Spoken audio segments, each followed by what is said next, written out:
Welcome to the Biden foreclosures and evictions. Let the games begin.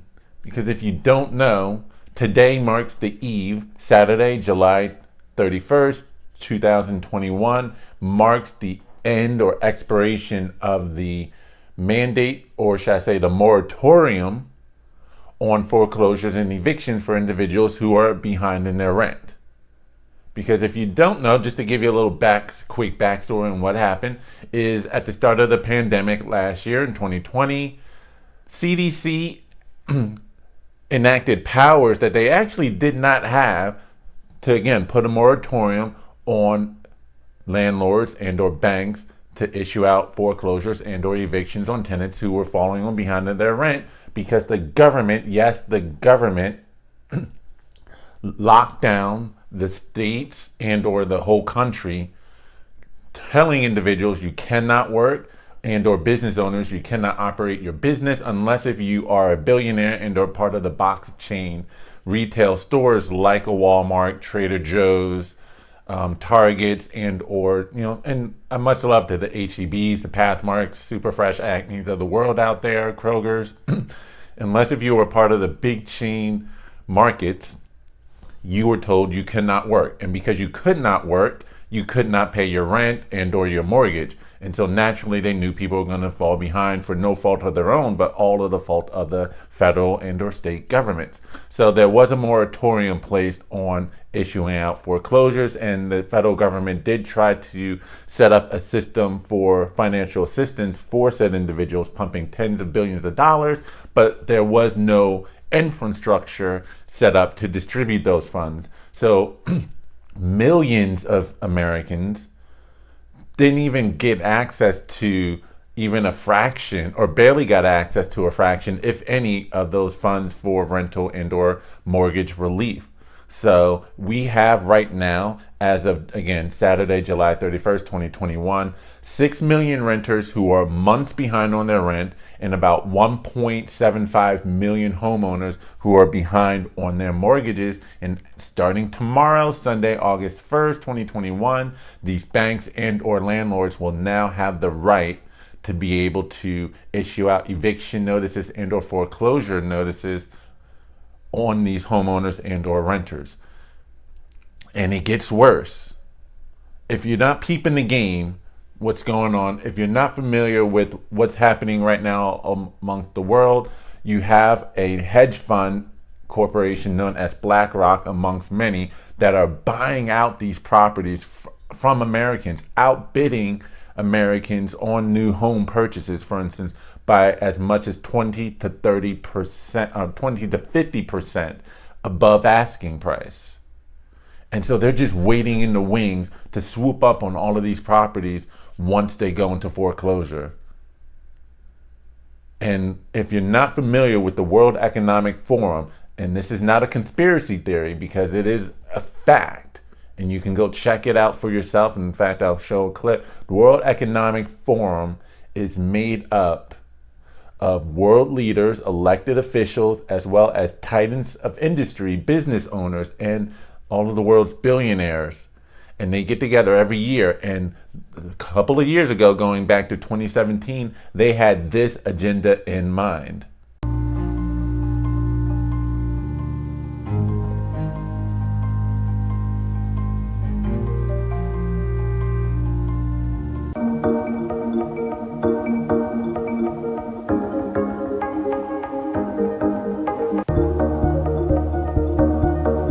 That was the agenda set back in 2017, to turn all of the world's average individuals or everyday individuals into permanent renters. You will own nothing and be happy. This is their own words that you can find. They actually had to, I believe, get rid of that primary video, but they still have videos available that more or less discuss the same plan. And the pandemic gave the world leaders an excuse to execute said Agenda 2030. There is a game being played, an agenda being put together, and everything may look like random incidences or activities, but they're not. it may look like random pieces, but it's all parts of pieces of a puzzle. And if you know the end goal, if you know the trajectory, then things that are happening are no longer considered random anymore, but rather part of an overall plan or picture of little pieces of a puzzle getting put together. Because did they really need to lock down the economy? You knew what the outcome was going to be when you did that. A lot of people say, well, we had to because of the pandemic. And my response before you say something like that, I want to ask, what about Sweden? What is your response to Sweden? I'm not saying that all of the things that a lot of these other governments did was not effective, but was it the only response when you consider Sweden did not lock down? The businesses remained open, and stores, restaurants, gyms, schools remained open. I believe they only made remote learning for students who were over 16 years old. Everyone else 16 and under still kept going to school every day as normal. They may have practiced a little social distancing, but it wasn't mandated. No mask mandates whatsoever. Businesses that could do remote learning, remote working were encouraged to do so, but were not mandated to do so. There were no mandates on maximum capacity within buildings and/or stores and restaurants, and they did not crumble and fall apart at all. In fact, they did just as well as in terms of overall numbers or should I say per capita numbers, because populations vary. But when you look at the numbers per capita to even things out, they did just as well as any other country, the UK, France, United States. So and I believe Japan operated very similarly. Only difference is they may have had some mass rules in place, but other than that, they kept their economy fully open. So again, the question was there a set goal in shutting down the economy to achieve Agenda 2030? And I say yes, that they didn't need to do what they ended up doing, but they did so in order to help further their goal. And then you even look at Florida, and Governor Ron DeSantis opened up Florida 100% well before any other state here in the United States back in September 2020, and they're still more or less doing fine. All right. And here's the thing too. When the Supreme Court ruled back in June, this past June, that the CDC's actions were unconstitutional, they did not have the authority to put a moratorium on foreclosures and/or eviction notices, which, go figure, that's something that has to be passed by Congress and/or legislation. This was back in June. They allowed the extension to extend one extra month. Today is that final day. Congress knew about this for over a month now, and they did nothing. In fact, it's being reported that Congress and the Biden administration were pressured not to do anything by Wallstreet, which includes hedge funds like Blackrock, which also, by the way, if I'm not mistaken, sits on the head of the Economic Advisory Committee for Vice President Kamala Harris. So they are sitting there in the ear of the government, of the administration, and of course they also control the money that goes to these senators and congressmen and women. You know, they need tens of millions of dollars every day or tens of thousands of dollars every day they're in Washington, millions of dollars just to raise for funding campaigns and re-elections. So they depend on Wall Street and these hedge funds in order to stay in power. And these hedge funds need to buy up all of these properties to get that power and or resources and funds in order to control the economy. So there is a lot of duplicity in play here.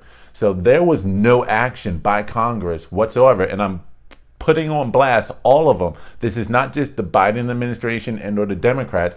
Show me the Republicans that have been fighting tooth and nail to find a resolution for the moratorium on evictions and or the foreclosures, and to keep hedge funds like Blackrock from buying it up. And what makes matters worse is that as of yesterday, Congress went on their August recess. Yes, they packed up their bags and they're going home for weeks. Meanwhile, millions of individuals, 1.75 million homeowners and 6 million apartment renters, are set to be potentially evicted or receive eviction notices starting tomorrow. And if they can't pay up months And who's got the money to do that right now? If they can't pay the months and back pay, they can technically start to find themselves being put out on the streets. And Congress is at home now on in their August reset for the next couple of weeks. They did nothing. They're allowing the plan to go forward. Got to peep the game, follow what's going on in the world, and we definitely got to be prepared to hit the streets if necessary, because we are about to get to a point where, again, most individuals will own nothing and be permanent renters. It's one thing to be a renter by choice like myself, because what do you really need a house for unless if you are looking to build a family, create a foundation, and stay in that place for at least a decade, potentially. Well, the idea would be at least 2 decades, since you're entering into a lot of these homes with at least a 15-year mortgage, if not 30. So the idea is that you will raise a family there, stay. There's a nice school in the area, but they're about to turn this country into permanent renters. Pay attention to what is going on, who's behind it, and who's not doing anything. So we definitely need to raise a voice to what's going on, because they are trying to take away ownership in a large capacity. And what happens to even the landlords who are behind on the rent, because they depend on the rent payments from their tenants in order to pay the property. What happens when you have as many as a quarter of your tenants, if not as many as half, not paying rent? You yourself are behind, and then they're forced to sell their properties to hedge fund corporations like Blackrock, which are just looking to swoop up. And look out also who made the most during the pandemic in 2020. All of the world's billionaires, specifically here in the United States and also looking at the UK, made over $400 billion and or 453 billion euros in 2020. Yes, they made over 400 collectively billion dollars and or euros in 2020. In fact, aside from the small businesses that got crushed and were not allowed a seat at the table and get a slice of that pie, because only the big chain in stores, indoor restaurants, were allowed to still operate. But otherwise, 66% of all retailers and or businesses had record profits last year. Why? Because all of the money was funneling through them. All of the resources were funneling to and through them, because the mom and pop stores were not allowed to remain open. But the big box chain stores remained open, were allowed to be packed out. Doesn't really make any sense that you can pack out a Walmart or a Home Depot, but you can't go to your local bodega to pick up a snack or two. Like, why can't you apply the same distancing rules that you apply to a Walmart or a Sam's Club or a Costco? I don't know, but there's definitely an agenda going on and being set in motion to ensure that we own nothing and lose any and all power. And if we don't own it, who will? If not the people who already practically own everything as is, the richest 1% or the 1% of the 1%, all of the world's billionaires and or titans of industry who are pushing this thing. And now we have to worry about the Delta variant to help further their agenda, because we were dangled a carrot. If you get the jab, things will return back to normal. People got the jab, and now to come to find out from the CDC slide, and I did a video on that, go ahead and take a look. Although YouTube has no problem with shadow banning and censoring that video, despite the fact that it has such a high click rate ratio and a percentage right now, they're not putting it out there. They are not. Meanwhile, I have another video that has a slightly smaller click rate percentage, about a difference of 7%, and yet they're promoting that one all day long. But they won't promote the one about the CDC slides, but they're going to use that as further justification to really hammer through this agenda that, yes, we're seeing recoveries, too much in their eyes in a lot of these states like Texas and Florida, for instance, that did open back up. So we need a Delta variant in order to pull things back. Even if you've gotten the jab, you still need the mask.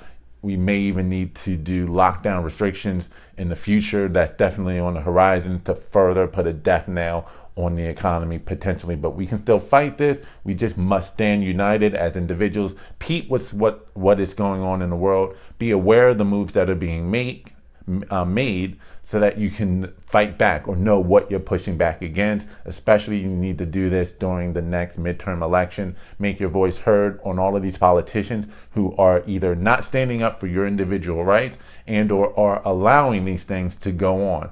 Primary them out if necessary. Make your voice heard in so many different ways. And we also need to flood and take over social media, let them know that they do not own and control what we do and can or cannot say, and information we can and cannot disseminate amongst each other. So that's the video. Please don't forget to subscribe to this channel, like this video, comment on this video, share this video. This is Bruce the Boss, and I'm out. Peace.